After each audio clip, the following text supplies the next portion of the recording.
ارشاد ربی ہے ما یلفظ من قول الا لدیہ رقیب عتید،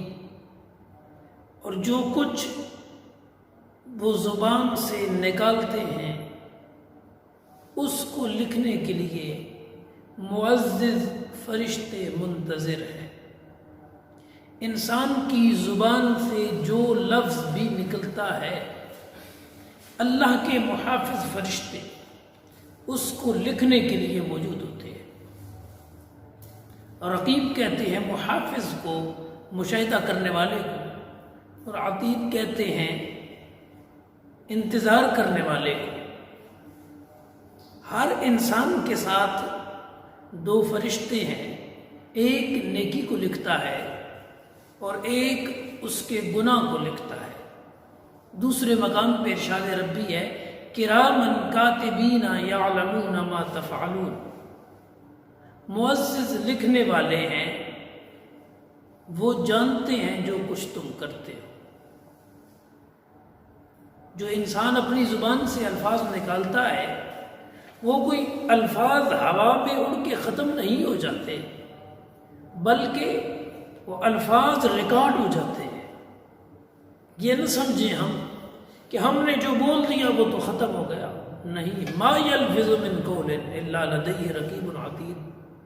وہ تو ریکارڈنگ ہو رہا ہے، وہ تو فرشتوں کے ہاں لکھا جا رہا ہے۔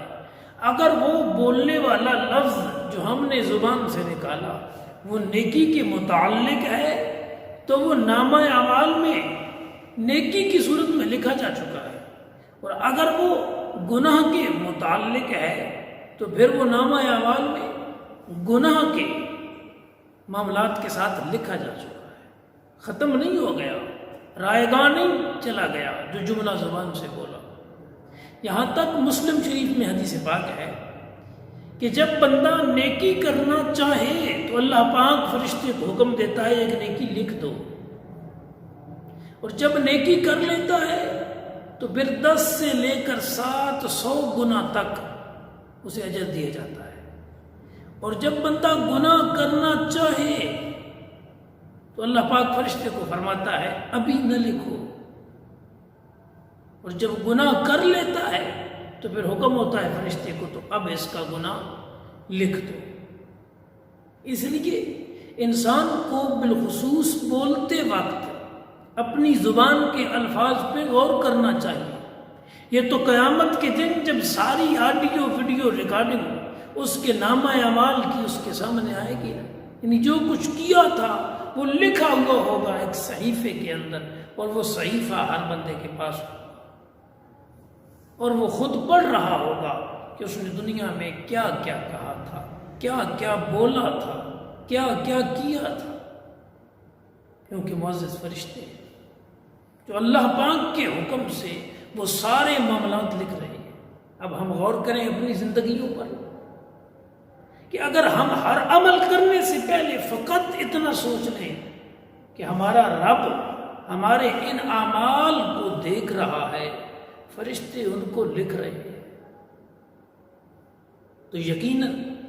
اگر وہ نیکی کا عمل ہوگا تو ہم کوشش کریں گے اس میں دکھاوا نہ ہو، اس میں ریاکاری نہ ہو کہ ہمارا رب دیکھ رہا ہے، ریاکاری اور دکھاوے سے پاک یہ عمل کریں۔ اور اگر وہ گناہ کا معاملہ ہوگا، اگر یہ یقین کامل ہو ہمارا رب دیکھ رہا ہے، فرشتے لکھ رہے ہیں، تو ہم گناہ کے اس عمل سے باز رہیں گے۔ وَأَمَّا مَنْ خَافَ مَقَامَ رَبِّهِ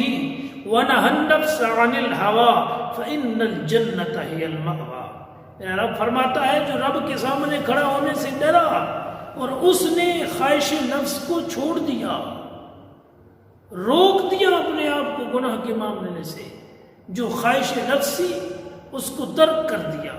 فَإِنَّ الْجَنَّةَ هِيَ الْمَأْوَىٰ، تو اس کا ٹھکانہ پھر جنت ہے۔ اگر انسان ہر وقت یہ قرآن کی آیت کریمہ پیش نظر رکھے کہ میرے ہر عمل کو ریکارڈ کیا جا رہا،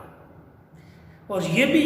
توجہ طلب بات ہے کہ دنیا کے کیمرے کی ریکارڈنگ ختم ہو سکتی ہے، ڈیلیٹ بھی ہو جاتی ہے، کیمرہ خراب بھی ہو جاتا ہے، کارڈ گر بھی جاتا ہے، لیکن رب کے فرشتے معصوم عن الخطا ہے، جو کچھ تم نے کر دیا اللہ کے حکم سے انہوں نے وہ محفوظ کر لیا، اور محشر کے دن وہ گواہی کی صورت میں پیش کریں گے۔ جامع ترمذی کی حدیث پاک ہے کہ یہ زمین قیامت کے دن بول کے اللہ کی بارگاہ میں گواہی دے گی۔ حضور نبی اکرم صلی اللہ علیہ وسلم نے صحابہ سے پوچھا،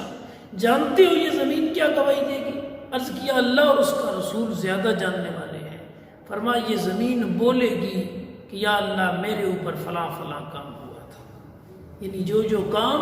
زمین کے اوپر بندے نے کیا یہ زمین اس کے متعلق گواہی دے گی۔ جو عمل انسان نے کیا انسان کے فرشتے لکھ رہے ہیں، اور قرآن مجید میں تو یہاں تک ہے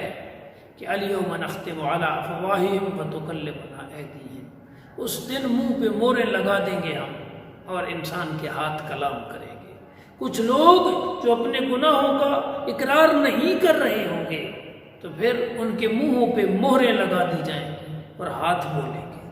آج اگر ہم ان گواہوں کو اپنی نیکیوں پر گواہ بنا لیں تو کل محشر کے دن یہ نیکیوں کی گواہی دیں گے۔ اللہ نہ کرے اگر ہم نے ان گواہوں کو آج گناہ کے گواہ بنا لیا تو پھر محشر کے دن یہ اسی کی گواہی دیں گے۔ اللہ پاک ہمیں بولنے سے پہلے، عمل کرنے سے پہلے یہ توفیق عطا کر دے کہ ہم کوئی بھی عمل کریں تو صرف نیکی والا کریں اور اپنے رب کی رضا والا کریں، اور گناہ والے عمل سے اللہ پاک ہمیں بچنے کی توفیق عطا فرمائے۔ آمین ثم آمین۔